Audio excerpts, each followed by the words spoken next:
നമസ്കാരം. ഇറാൻ ജനതയിൽ ഭിന്നിപ്പ് സൃഷ്ടിച്ച് അവിടെ ഭരണമാറ്റം ഉണ്ടാക്കിയെടുക്കുക എന്ന ഹിഡൻ അജണ്ടയോടെ ഇറങ്ങിത്തിരിച്ച ആളാണ് അമേരിക്കൻ പ്രസിഡന്റ് ഡൊണാൾഡ് ട്രംപ്. എന്നാൽ ആ കണക്ക് കൂട്ടലുകളൊക്കെ പിഴയ്ക്കുന്നു എന്ന് മനസ്സിലാക്കിയിടത്തു നിന്നാണ് യുദ്ധം സൃഷ്ടിക്കപ്പെട്ടത്. സമാധാനം എന്ന മുഖം മൂടി അണിഞ്ഞ ട്രംപ് ചെകുത്താന്റെ ആൾരൂപമായി മാറുകയായിരുന്നു. അതാണ് ഇറാനുമായി സമാധാന ചർച്ചകൾ നടത്തുന്നതിനിടയിൽ ഇസ്രയേലിന്റെ താൽപര്യങ്ങൾ സംരക്ഷിക്കാൻ ശ്രമിച്ചത്. അതുകൊണ്ടാണ് പാകിസ്ഥാനിൽ നടന്ന 21 മണിക്കൂർ നേരത്തെ മാരത്തൺ ചർച്ച പരാജയപ്പെട്ടത്. ചർച്ചകൾക്കിടയിൽ ജെഡി വാൻസ് എത്തിയ അപ്രതീക്ഷിതമായ ഒരു ഫോൺ കോൾ ആ ചർച്ച പരാജയപ്പെടുത്തി.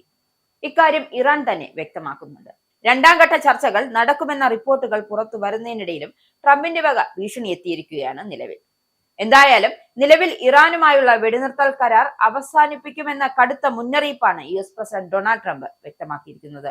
ബുധനാഴ്ചയ്ക്കുള്ളിൽ കരാറിൽ എത്തിയില്ല എങ്കിൽ സൈനിക നടപടികളിലേക്ക് മടങ്ങുമെന്നാണ് ട്രംപിന്റെ മുന്നറിയിപ്പ്. വെടിനിർത്തൽ ചർച്ചകൾ പ്രതിസന്ധിയിലായിരിക്കുന്ന ഈ സാഹചര്യത്തിൽ ട്രംപിന്റെ ഭീഷണി ഗൾഫ് മേഖലയിൽ വീണ്ടും യുദ്ധഭീതി ഉയർത്തിയിരിക്കുകയാണ്. വെടിനിർത്തൽ നീട്ടുന്ന കാര്യത്തിൽ തനിക്ക് ഉറപ്പില്ലെന്നും എന്നാൽ ഇറാനിലെ തുറമുഖങ്ങളിലേക്കുള്ള നാവിക ഉപരോധം തുടരുമെന്നും ട്രംപ് പറയുന്നു. ഒരുപക്ഷെ ഞാൻ വെടിനിർത്തൽ നീട്ടില്ല, പക്ഷേ ഉപരോധം നിലനിൽക്കും. അതിനാൽ നിർഭാഗ്യവശാൽ ഞങ്ങൾ വീണ്ടും ബോംബുകൾ വർഷിക്കേണ്ടി വരും എന്നാണ് ട്രംപിന്റെ നിലപാട്. ഏപ്രിൽ പകുതി മുതൽ ഇറാനിലെ തുറമുഖങ്ങളിലേക്കുള്ള കപ്പൽ ഗതാഗതം US നാവികസേന തടയുന്നുണ്ട്. ഇറാൻ ഈ നടപടിയെ നിയമവിരുദ്ധമെന്നും പ്രകോപനപരമെന്നും വിളിച്ച് അപലപിച്ചിരുന്നു. ഉപരോധം തുടർന്നാൽ ലോകത്തെ ഊർജ വിതരണത്തിന്റെ നിർണായക പാതയായ ഹോർമോസ് കടലിടുക്കിലൂടെയുള്ള ഗതാഗതം തടയുമെന്ന് ഇറാനും മുന്നറിയിപ്പ് നൽകിയിട്ടുണ്ട്. ലോകത്തെ എണ്ണയുടെയും ദ്രവീകൃത പ്രകൃതിവാതകത്തിന്റെയും 20% കടന്നുപോകുന്നത് ഈ പാതയിലൂടെയാണ്. പാകിസ്ഥാനിൽ വെച്ച് നടന്ന ചർച്ചകൾ പരാജയപ്പെട്ടതും ആണവ കരാറുകൾ, ഉപരോധം നീക്കൽ തുടങ്ങിയ കാര്യങ്ങളിലെ ഭിന്നതകളുമാണ് നിലവിലെ പ്രതിസന്ധിക്ക് ആക്കം കൂട്ടുന്നത്.